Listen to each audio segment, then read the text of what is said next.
Hello, guys. Welcome to a new episode of From the North. As always, it's your boy Eduardo from Canada, and in this occasion, we have Hermania also from Canada in Montreal. That's Welcome to a new episode. For the first time ever, we're gonna be those annoying YouTubers. We're gonna ask you to subscribe, like the video. Yeah. Uh, Finally. Taylor always forgets to do this. We're the worst podcasters. I'm we're like, remember, we have to ask for support. Yeah, so please, if you enjoy our content, please like, subscribe, share with everyone, turn on the notification bell. I'm not sure what that does, but everyone asked for it, so you should do the same too. This week, we are gonna be discussing the only topic that everyone is discussing at this moment, which is Russia's invasion of Ukraine. We've been discussing this possibility for months now, several episodes about this. And in our last episode, we were actually a little bit hopeful because by that time, the latest developments were that apparently some de escalation was going to happen. Russia had committed to withdrawing troops, and even with our expertise on the topic and our cynicism with Russia, even we thought that maybe things could go in a different direction at that time. It's definitely no longer the case. So, Hermania, if you want to update everyone in the latest developments. Right. So I'm sure most people who watch our show already know about this, but to do a quick recap, yes, as we've been talking about on the show, U.S. and Western intelligence have been saying for months that this was going to happen early this year. Of course, the anti-imperialists of always have been saying that this was the media lying about what was going to happen. They compared it to the lie about weapons of mass destruction as an excuse to invade Iraq. But it has happened, as intelligence said it would happen. Of course, Putin is painting it as we knew he would, as a peacekeeping mission. That's what is being called, and he did this by recognizing separatist movements in the Donbas region of Ukraine. Sorry if I'm saying that the wrong way, but that's how he's doing it, and he has ordered troops to go into this area because he says, the ethnic Russians in this area are being oppressed and living under Ukrainian authoritarianism. So Putin is painting it as a peacekeeping mission to help the separatists in the Donbas region. Now, of course, Edu, as we have been saying for a while, Putin has been lining up his block of dictators for years now to help him do this. So in the upcoming days, we have already seen some of them. We're going to see these dictators around the world supporting Putin's claim to Ukraine.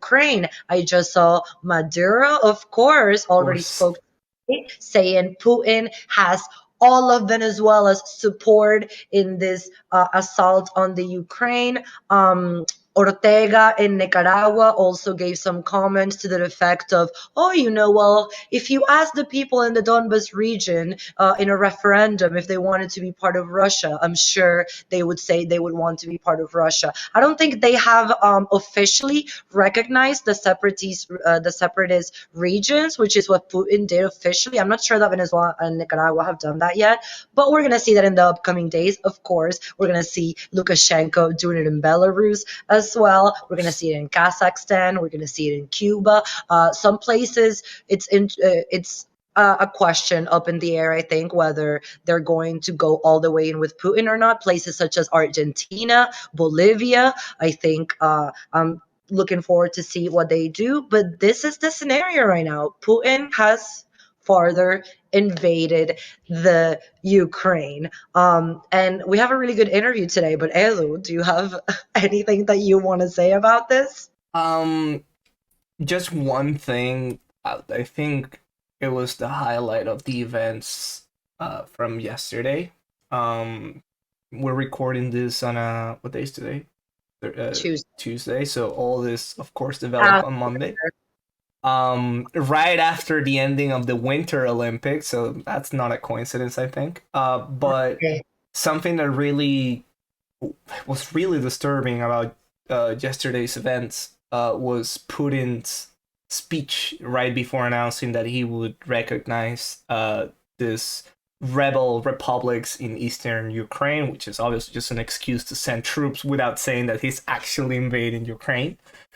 Um, but just the way that he talked about the issue and talked about the history of Ukraine and Russia, basically calling the Ukrainian people Nazis, that they owe their existence to the Soviet Union because while they were fighting for the Nazis, the Soviet Unions were fighting against fascism. Uh, Calling them, reminding them in his own view of, Russia's and Ukraine's history, even going as far back as doing some eerie comparisons to the Soviet Union and even further back to the Russian Empire. Heard that he like sort of he denounced Lenin but praised Stalin. He did a lot of awful things during that speech. I'm not sure about like the details, particularly between like the Stalin line. He did set something to that extent.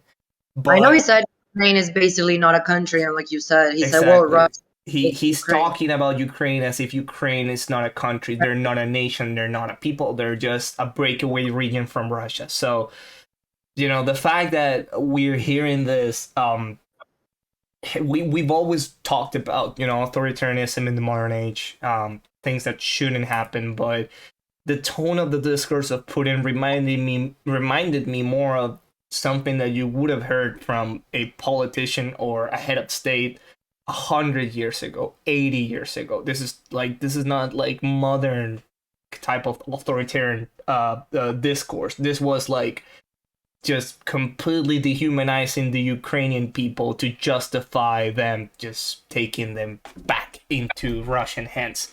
So I'm afraid of the extent of the things that he's willing to do. It could be, another repeat of Crimea in the Donbas region. It could be a full annexation of Ukraine, and that could follow massive, horrendous crimes against humanity that I'm not even willing to think about. Right. But yeah, it was very disturbing. Putin called the West's bluff. I mean, we all knew. We really. I mean, especially you and I who pay attention to these issues and the people who watch this show. I'm sure none of this is surprising. There's nothing like what is the West going to do? What they have already done, which is today they announced more sanctions. The Biden administration has sanctioned more individuals, including bankers. So has the UK. But Putin knew NATO was not going to physically defend the Ukraine, and I Yes. think. I think you're so sad.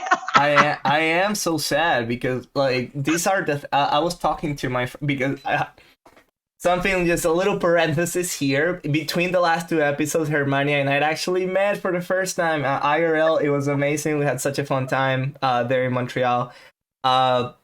Monday, which is when all this was happening, I was on the car on my way back to Ontario from Montreal when I was just reading all of these developments. And it just made me think that something that I think, Head, you could probably agree with me, is that I'm at a point where I don't want to be right.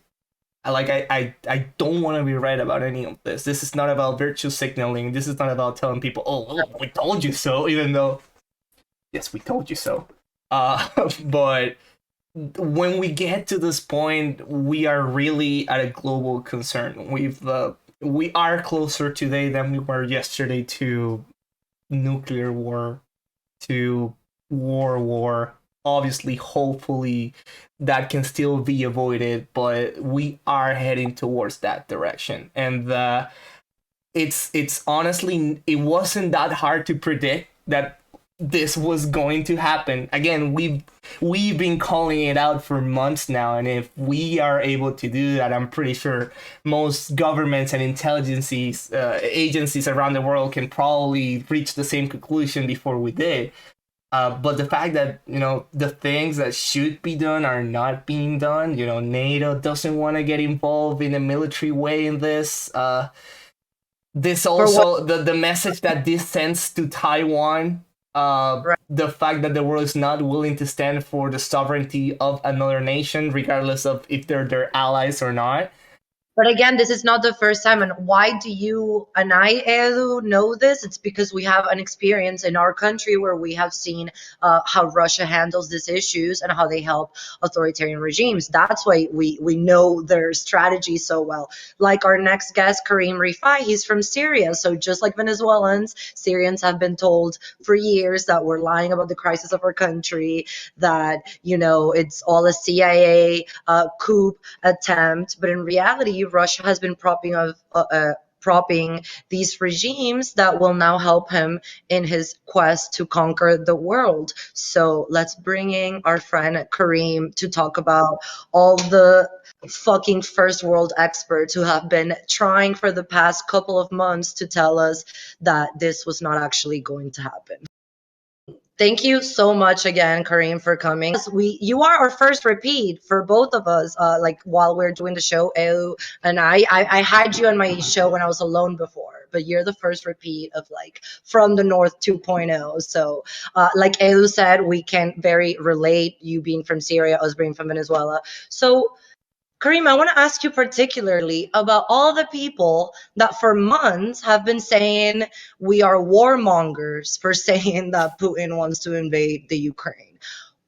Talk to me about the Edward Snowdens, the Code Pink. Oh, by the way, I wanted to ask you both about this. Code Pink, Medea, and Jeremy Corbyn are having an event, an anti-war event that's called No to NATO, of course. As Putin is right now invading a country, the anti-war activists are saying no to NATO. So, Kareem, what the fuck? Like, Yeah, I mean that's definitely my reaction, I think we kind of all saw this coming. Anyone who has been affected by Putin's bloodthirst for the past decade knows that he does not engage in diplomacy in good faith. I don't understand how Western politicians have not caught on to this yet. I can't believe that it's taking him fully invading his neighbor for some politicians and pundits to catch on that. But you can just see with his behavior in Syria, in Ukraine for the past 8 years, and Venezuela that he's not interested in diplomacy. It's absolutely crazy that people are blaming the US for this. I also think it's ridiculous that people are pretending like NATO expansion has anything to do with this. If anyone listened to Putin's speech this week, we know it's not about NATO expansionism. It's about Putin wanting to revive the Soviet Union's borders. He doesn't believe Ukraine is a sovereign nation. He believes that Ukraine is building up nukes, which is the most absurd thing I've ever heard, honestly. So, yeah, it's definitely been a week. A lot of people convinced that actually Putin is coming to Ukraine because they are Nazis and they're coming after the Russian ethnic Ukrainians. And you and I, and Kareem, you know that this really, you have talked about this. When the red line was crossed in Syria, I mean, Putin has been learning over the last 20 years how to do this. So talk to us a little bit about this because he's already done something similar in Syria, like a legit invasion. No, yeah, it's absolutely crazy that the people who have spent their careers pretending that chemical weapons attacks in Syria were faked are now promoting false flag attacks in Ukraine. It's absolutely absurd. These are the same people who said that Syrian children foaming at the mouth were pretending for the camera are now saying that Ukraine is committing a genocide in Donbas. It really boggles the mind, truly. Who sat down with Assad while all of this was happening, and now she's going to be speaking at CPAC. I don't know if you guys saw this, but yes, the Tulsi, it's a character, and I honestly, I just hearing her talk about the whole situation about Russia and Ukraine. You gotta start wondering at one point is like how much is it just you being political, populist, dishonest, and how much of this is actually you actually promoting Russian propaganda? Should we be concerned? Should you be investigated? This is insane. This is insanity.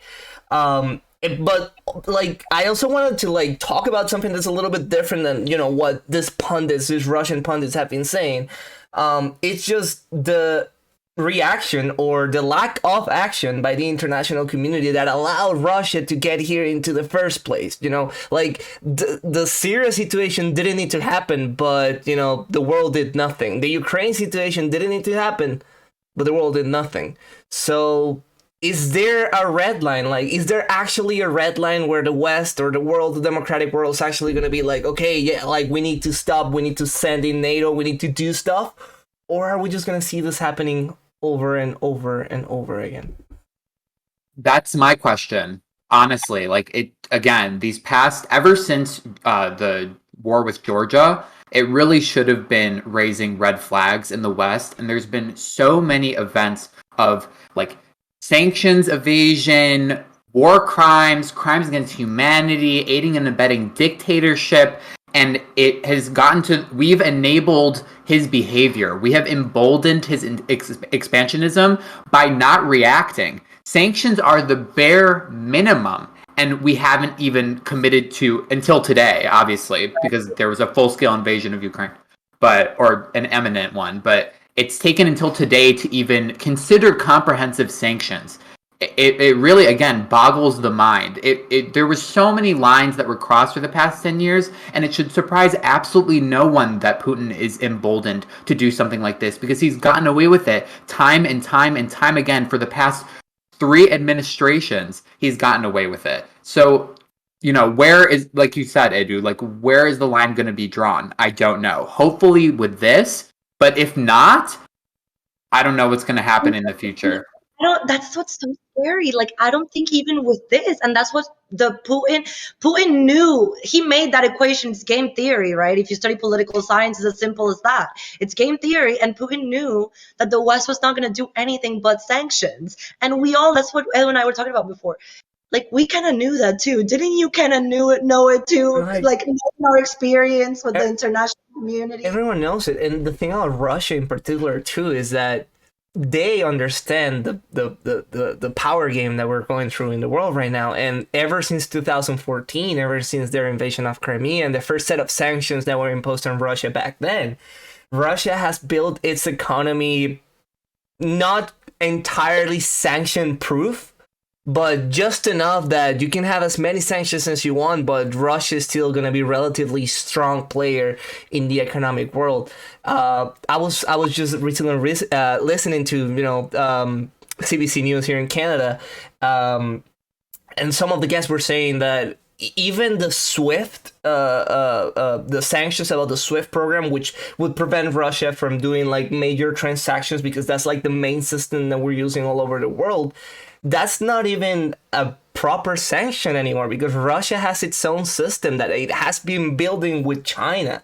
So we're at a point where sanctions don't work, and now we're still struggling to put in the sanctions, agreeing into what sanctions we do. So as I was saying to her, like, what is the message that we're sending the world? It's such a depressing conversation, but like I said, Putin has his dictators aligned. I don't know if you saw Kareem, but already Maduro came out in support of him.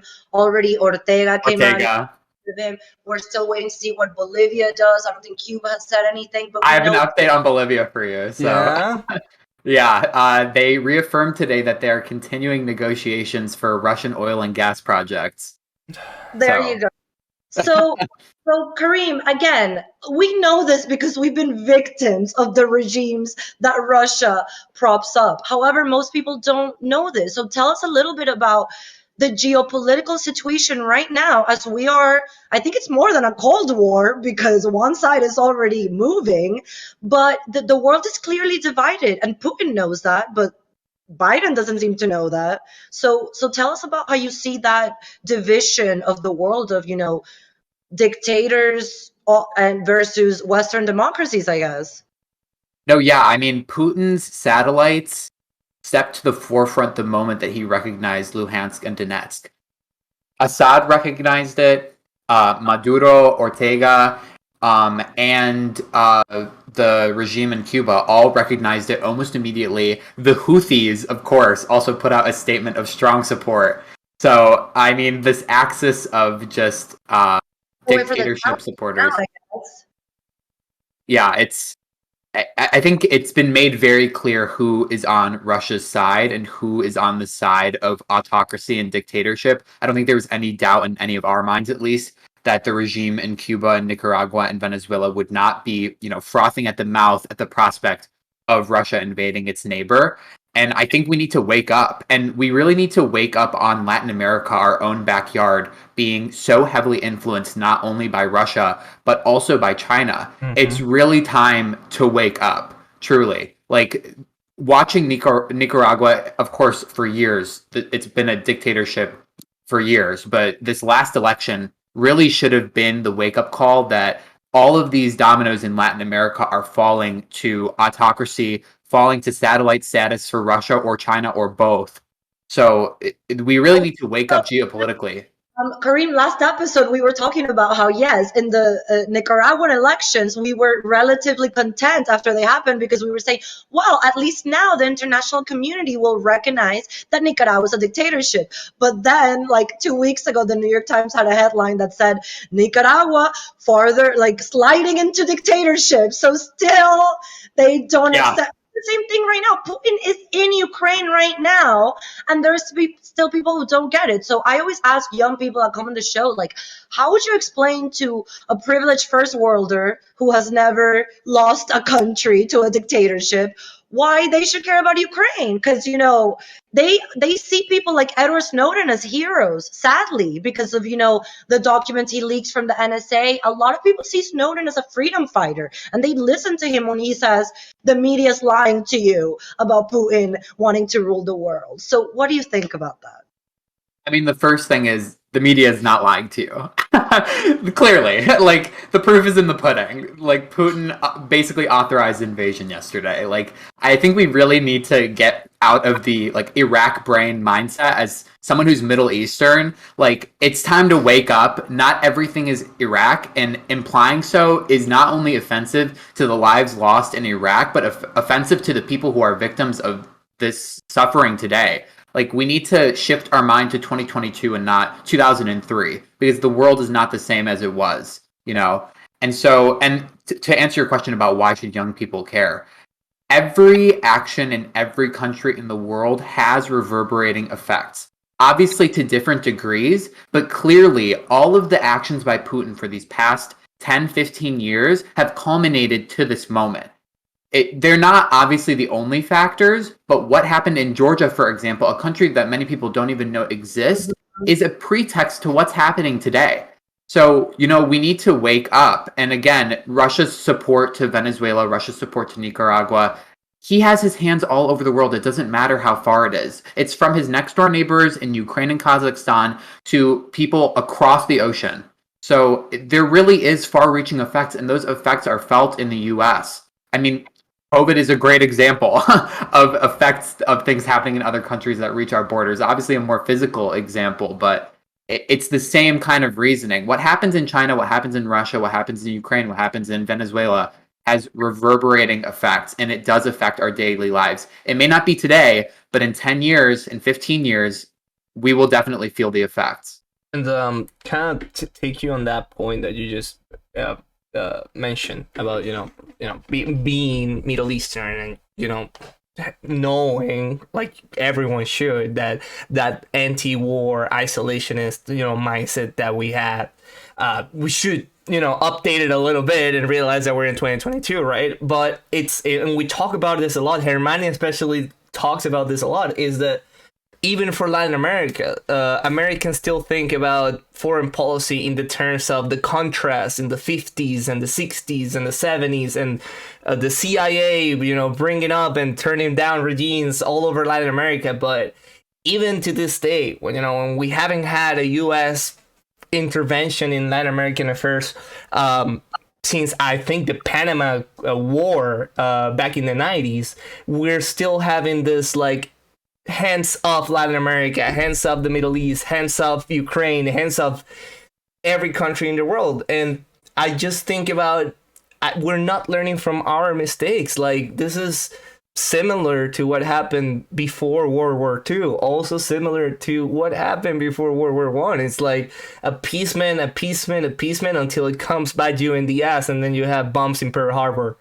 Uh, so like you said, like we really need to like have this honest conversation. It's like when I see Kareem or us or activism that we're doing, it's not about pro-war. It's actually about de-escalating things, even if it means military intervention sometimes, before it actually gets to a bigger and bloodier war, which is where we're heading if we keep allowing Putin, Russia, China to do what they're doing. In 10, maybe not tomorrow, maybe not next week, but in 5 years, 10 years, 15, 20 years, when we actually have to go to war because they're knocking on our border saying, hey, it's your turn now, it's going to be a problem. It's going to be a big, big, messy problem.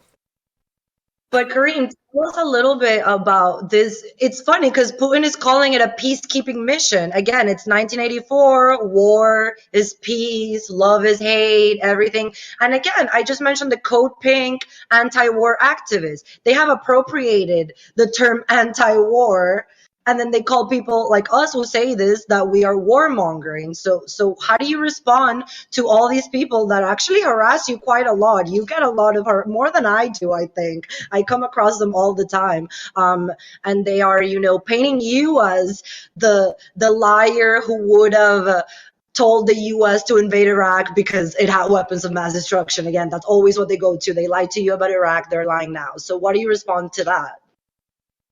I mean, it's crazy. I mean, I know firsthand what Russian peacekeeping looks like. It meant target bombing hospitals like miles, yards away from where my grandparents live. I know exactly what Russian peacekeeping is. The people of Kazakhstan know exactly what Russian peacekeeping is. The people of Belarus know exactly what Russian peacekeeping is. And what is Russian peacekeeping? Murder with impunity, crimes against humanity with impunity, destroying democracy with impunity. So I like that you brought up the peacekeeping thing. It's ridiculous, and I'm glad that the media is like phasing away from even like putting the term in quotes because it's so ridiculous. And I also want to talk about something Edu brought up, the appeasement thing. You cannot appease an irrational actor. And I don't think Putin made it any more clear than his speech the other day that he is off the rocker, he is crazy, and his demands are completely unrealistic.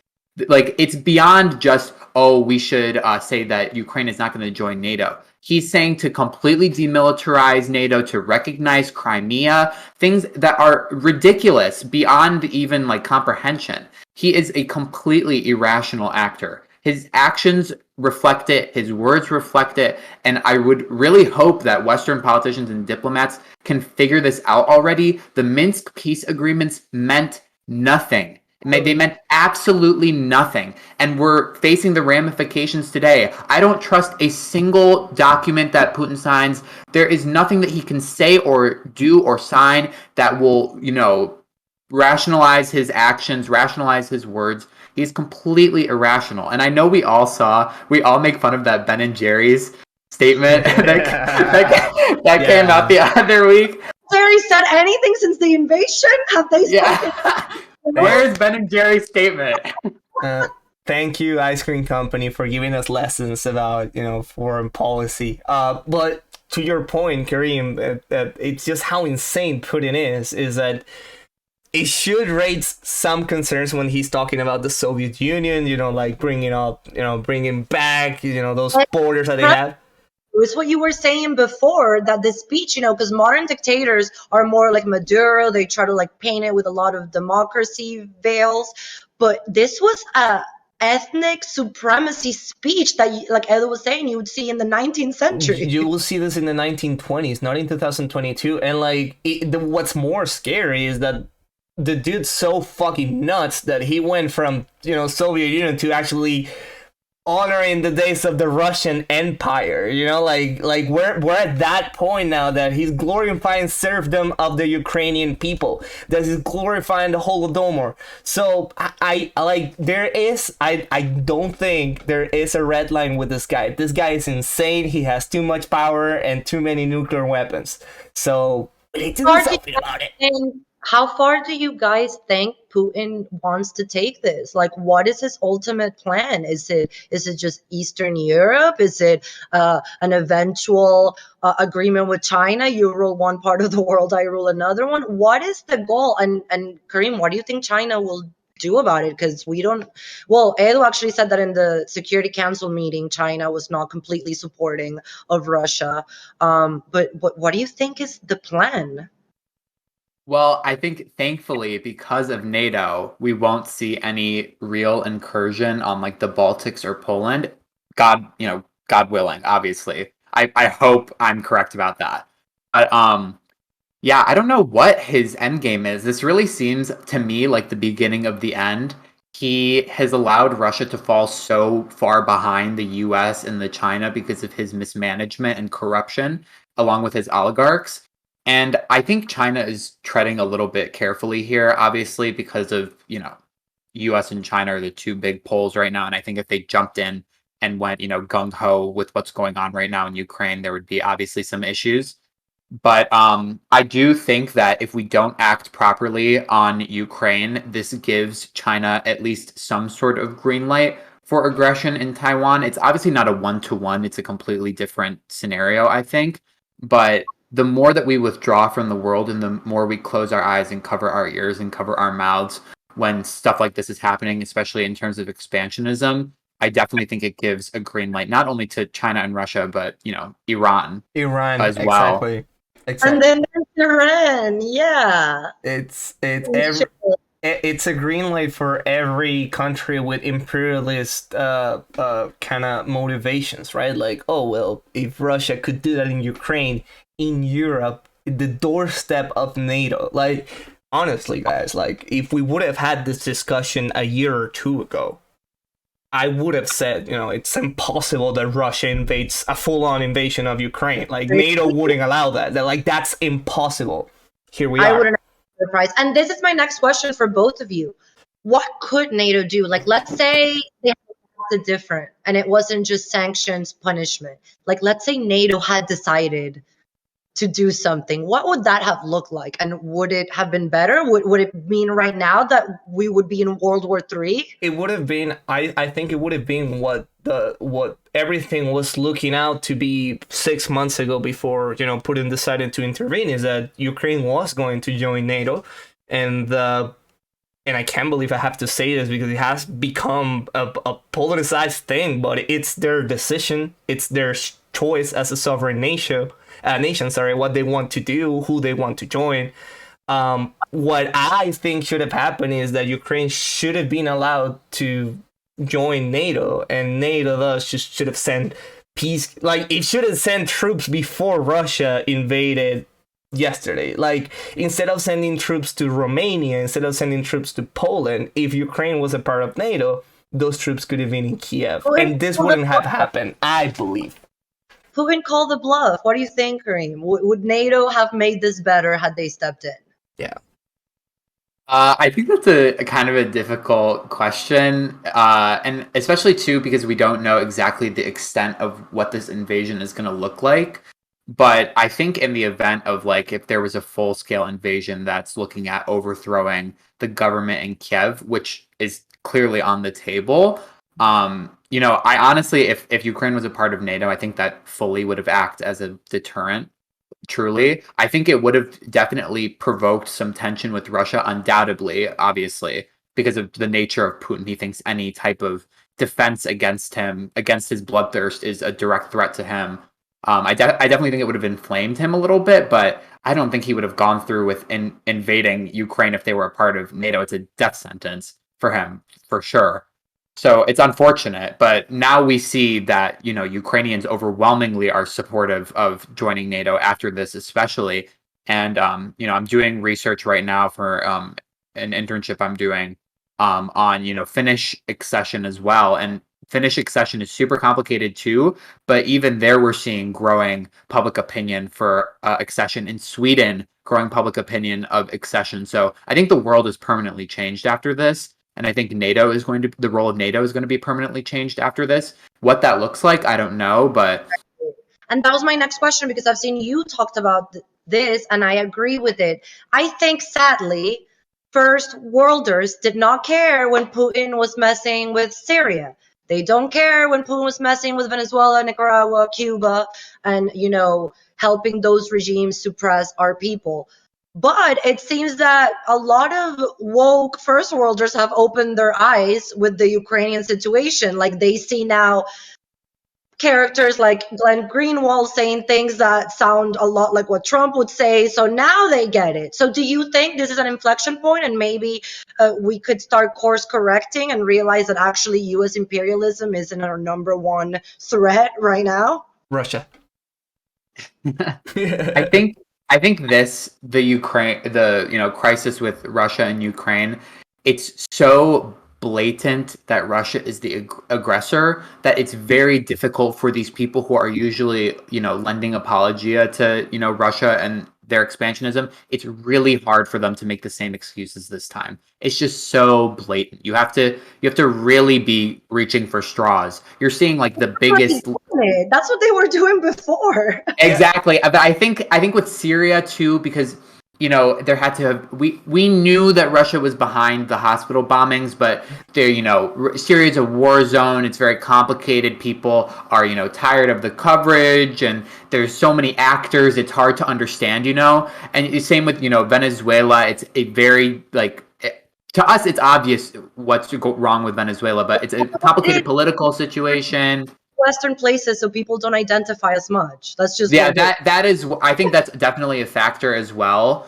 That this is Europe, obviously, but I think this is just very black and white in terms of who is the aggressor, who is in the wrong. And for me, obviously, Venezuela is black and white, and Syria for me is black and white, and I'm sure it is for you guys too. But when you're looking at this Western audience that's so quick to jump to isolationism and jump to apologia, I think when it's so black and white like this, it's very difficult for them to make these same excuses. And that's why you're seeing all these people who, traditionally very, anti-imperialist being like, wow, this is so bad that Russia is invading Ukraine. Who could have seen this coming, truly? Well, we're just talking about Hassan, for example.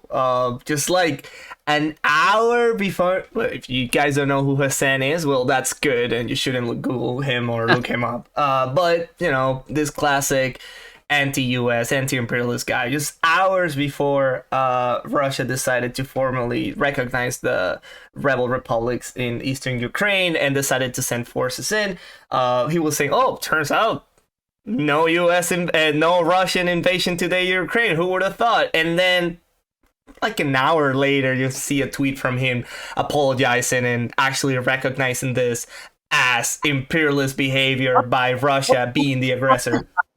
Because I haven't seen any other apologies from the ones that have been saying this whole time that the media was stoking war. Yeah.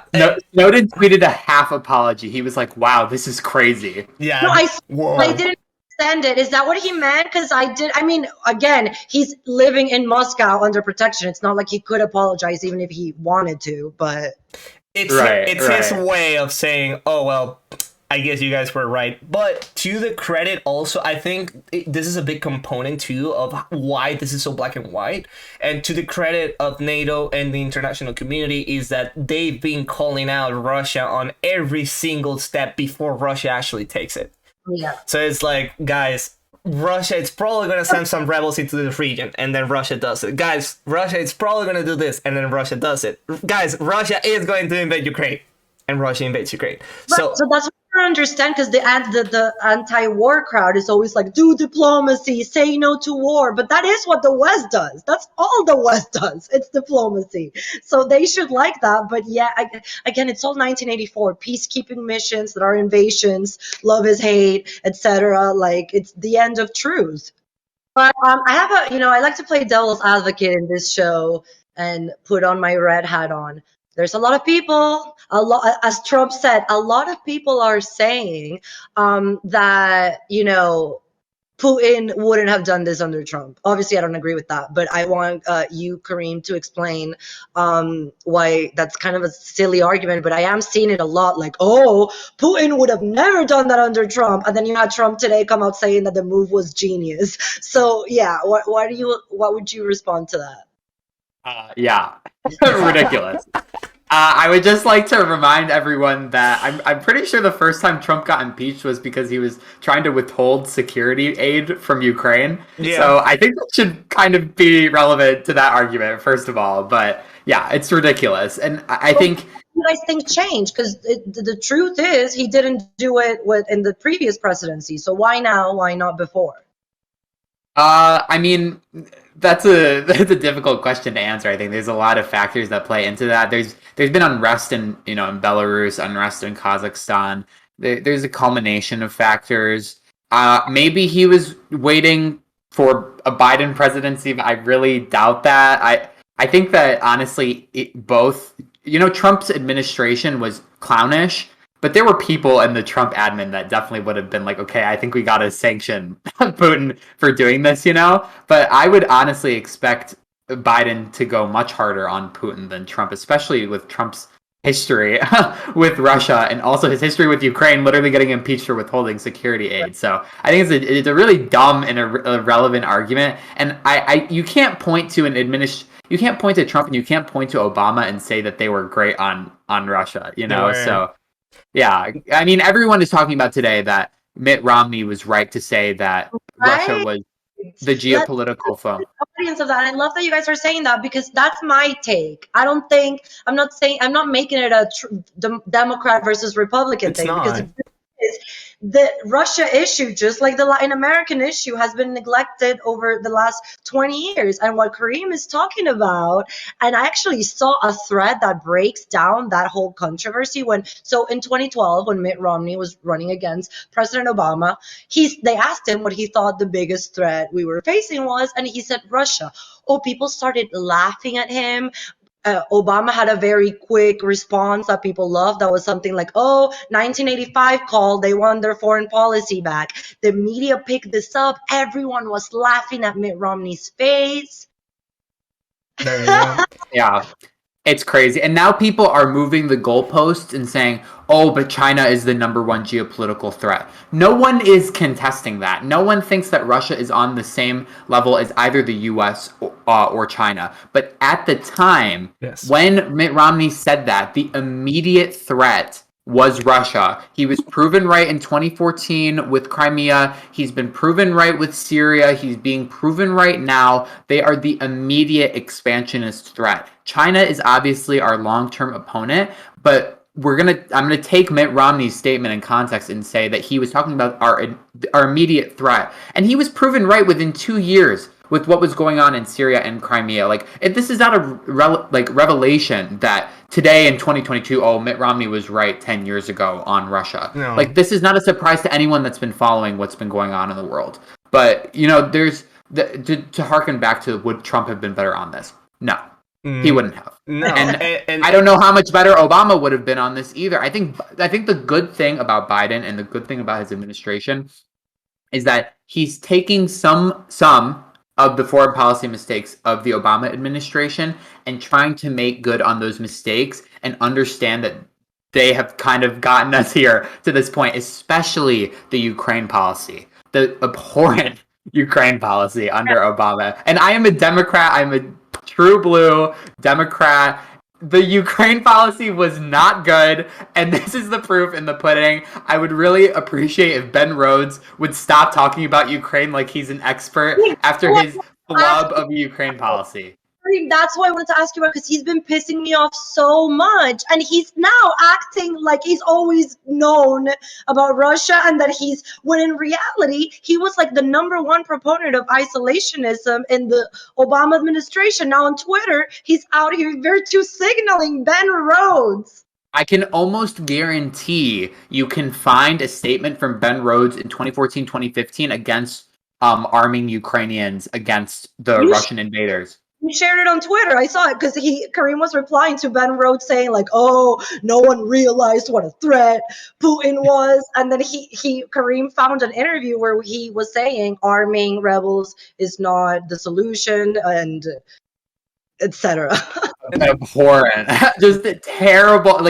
I've said this a million times. The last people that need to be virtue signaling about Ukraine are people in the Obama administration who flubbed the Crimea policy. And there were people in the Obama admin that were very good, not only on Ukraine, but also on Syria, but they got drowned out by people like Ben Rhodes advocating for this isolationist opinion. And the loudest of them now are the ones who are like, wow, like Putin is going crazy in Ukraine, this is terrible. Like, because that's actually where were you in 2014? Obama people like Samantha Power, like so badly wanted to do something more. She was great. And Rhodes always like won that battle in the Obama administration. Literally, we can track back a lot of like what we're living today to Ben Rhodes' tanky tendencies.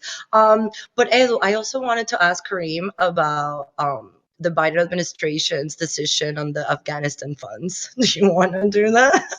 Yeah. I say no comment. I don't want to do this controversy. I was blasted on Twitter for this, but this really should not be controversial. If you want to send direct humanitarian aid to the people, you do not funnel it through a terrorist regime. It makes no sense. Imagine if someone advocated saying, let's send humanitarian aid through Syria and have the Assad regime distribute it. Let's have the Assad regime bomb a hospital and then trust them to send funds to children starving in Idlib. It is absurdity. No one in their right mind should be advocating for this. And I'm glad, what I don't appreciate is the fact that the Biden administration is splitting between 9/11 victims' families and the Afghan people. That money should go to the Afghan people. Of course. Certainly. Of course, like we were just talking about this in the last episode. Like, of all the things that people have called in recent years the U.S. a colonialist, imperialist nation, for the things that really don't make them a colonialist or imperialist nation, this decision of giving half of the Afghan, because at the end of the day, that's the Afghan people's money. This is not money that the United States has. This is money that was seized so the Taliban would not take them from Afghanistan. And you're taking half of that money to give it to American families, which, with all due respect, 9/11 is a horrible thing that happened, but that is the money for the Afghan people that are currently going through a humanitarian crisis. And you're going to split half of it to keep it at home, and you're going to take the other half and give it to a terrorist organization. This is like the worst possible outcome. This is like the worst decision you could have made with that money. Well, I don't think it's going to. I don't think the other half of the money is going through the Taliban. I think it's going through direct aid, thankfully. Oh, but God. Thankfully. But I think all of the money should have gone to direct aid. And there's a big misconception, actually. Like, that money was raised almost wholly by Western governments for the Afghan regime that was in power prior to the Taliban. The Taliban has no claim to that money. Absolutely no claim to that money. First of all, the Taliban is not a legitimate regime. So I don't understand why funds that were raised by Western governments for the actual Afghan government, real Afghan government, should be going to the Taliban. There's no logical, continuity there unless you recognize the Taliban as a real government, which it's not. So it's just ridiculous. But I think we're heading that way. I think that's in 5 years the Taliban are going to be recognized by. Done in Venezuela, because this is the same issue with aid everywhere. Like, there is a danger of famine in Afghanistan, just how people were starving to death in Venezuela. So then the West says, whoa, how can we help? And they see the only solution is to give funds to the government, because there's no other way to give it to the people. This is the issue we have in Venezuela too, where Western countries don't want to give the funds to the Chavista regime, but then the Chavista regime will not allow funds to come in any other way. So, and again, that's how they remain in power and get money. And it's so for sure. And it's so straightforward. It's so black and white. Like, if you are a regime, regardless of you're a dictatorial regime or a democratic regime, whatever, if you genuinely care about the people, right? If you genuinely care about your people not starving to death, you are not going to be as defensive when the international community asks you to have this money funneled through independent organizations, because at the end of the day, what you're trying to do is help your people. It doesn't matter if it's being done by the government. It doesn't matter if it's being done by the military. It doesn't matter if it's being done by the UN.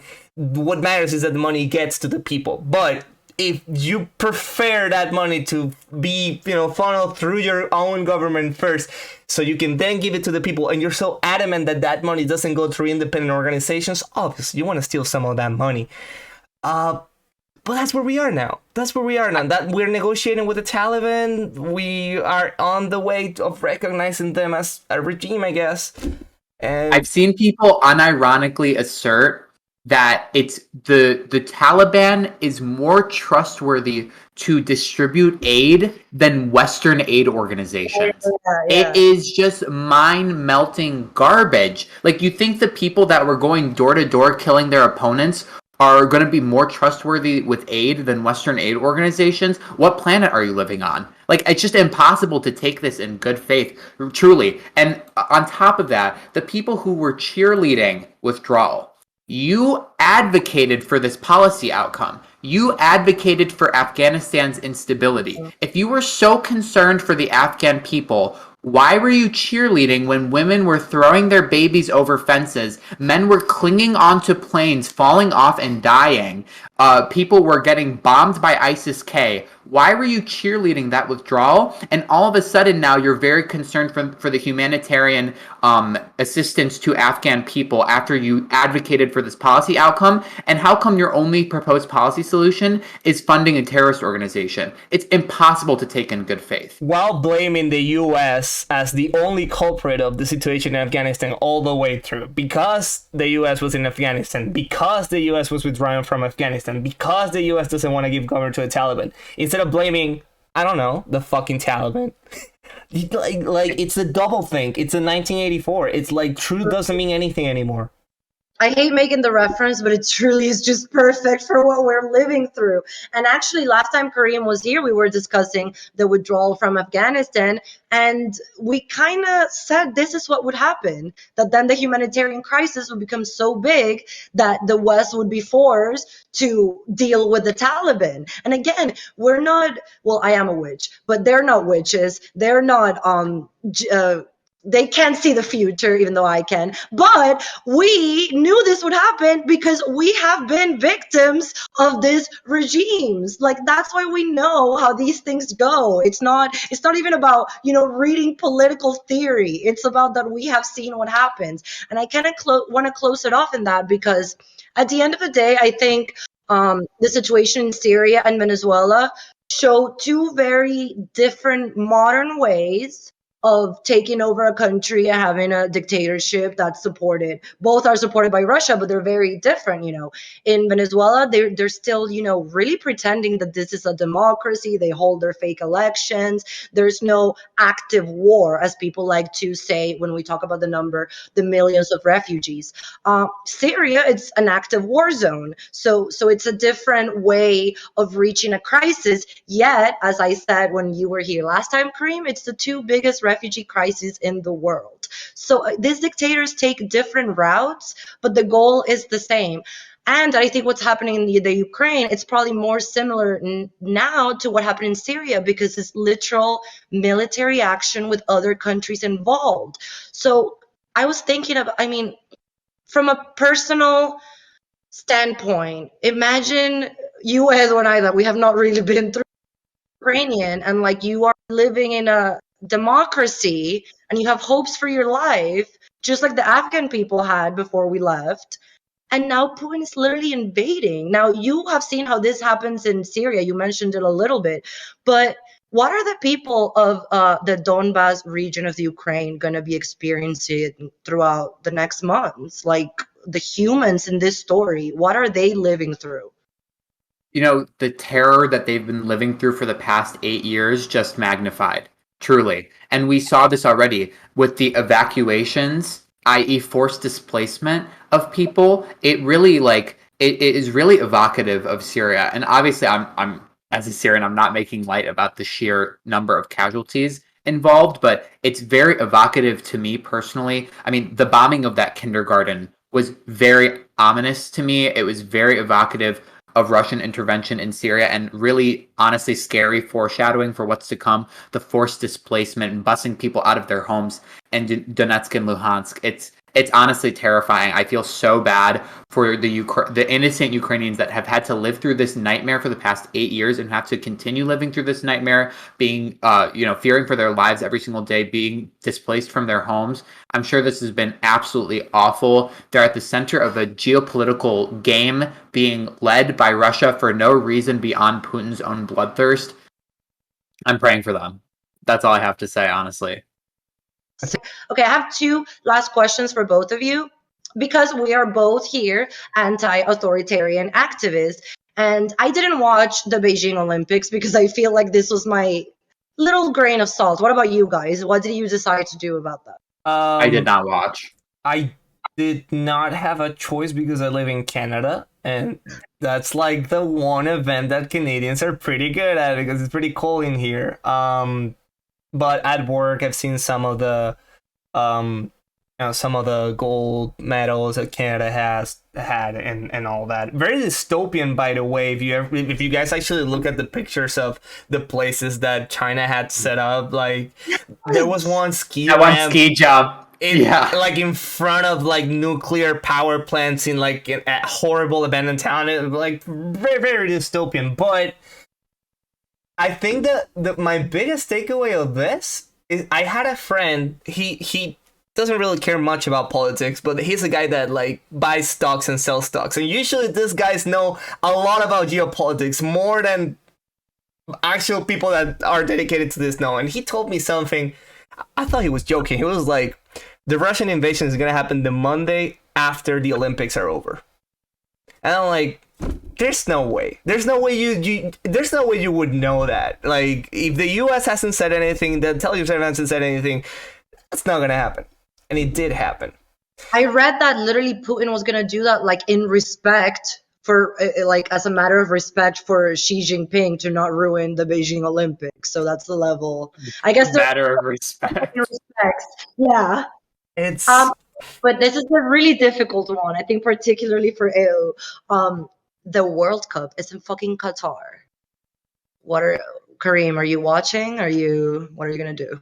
I don't watch soccer, so it's neither do I, but this is like a world event that I always jump on the bandwagon. I'm gonna have to make the decision. I think I guess I'll boycott it, but it's gonna hurt, but I'll do it. So it's difficult for me, like you said. I was gonna watch the Qatar World Cup because, despite of being, slave labor involved in those Olympics, in that event, I'm still a soccer fan, and I'm sorry, like I was gonna watch it. Plus, Canada is doing pretty good in the soccer team for the first time ever. So I kind of wanted to support it. What kind of activist are you? Sports. But something recently happened that kind of made me change my mind, and I'm now considering whether or not I'm going to support it. I don't know if you guys heard about it, but a Mexican woman was working at Qatar with the Qatar government to help, preparate for the games. She was sexually assaulted.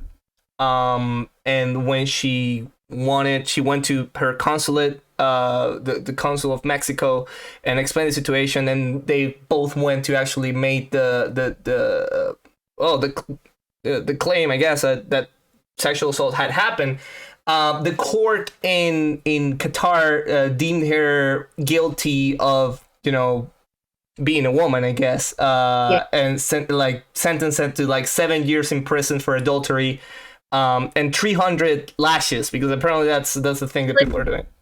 Edu, that's actually why I was asking, because I saw that news and I was like, I cannot in good conscience watch this World Cup in any type of way. And I can't. This does relate to everything we were just talking about. Like, how much are we going to share with these countries that are murdering and oppressing their citizens? This is a question that we're going to have to reckon with, like, this centuries. Like, how much are we going to appease them? How much are we going to share our table with entities like the Chinese Communist Party until they eat us alive. The No? Qatar government, Iran, Russia, China, we keep saying all these things, but we keep buying stuff from them. We keep going to their events, we keep normalizing things. My biggest fear that in 6 months, this whole situation with Ukraine is just going to be taken for granted.